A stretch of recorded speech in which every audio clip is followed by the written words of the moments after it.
Hey guys, in this video we'll be talking a little bit about some theory. This will be the last video that we're talking about theory, so I promise you that in the next video we'll be actually making a small game. So let us head and click and select our node and let's click on attach script. Let's open the folder and let's name our script theory and let's create a new folder called scripts.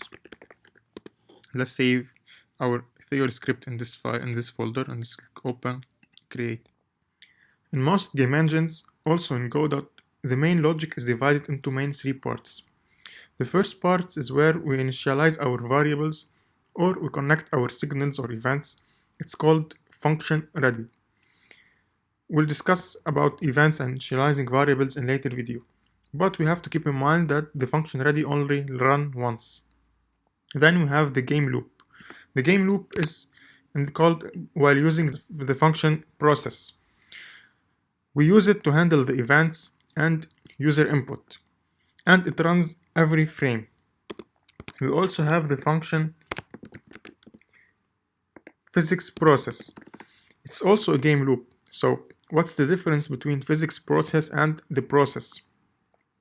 So the difference is that the process runs every frame as fast as possible, while the physics process also runs every frame, but it is synced with the physics engine.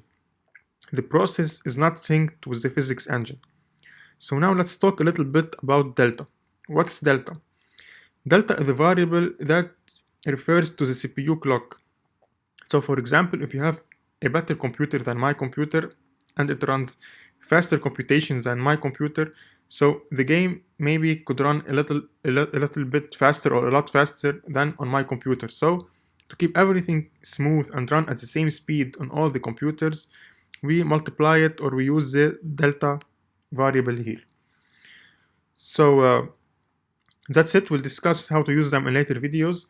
But one more thing that I forgot to mention in the previous video is that here in Godot we have our axis 0, 0 at the top left, not at the middle of the screen. So here at the top left we have 0, 0, the axis, and on the right we have the positive x-axis, on the left we have the negative x-axis, but the down y-axis actually is the positive y.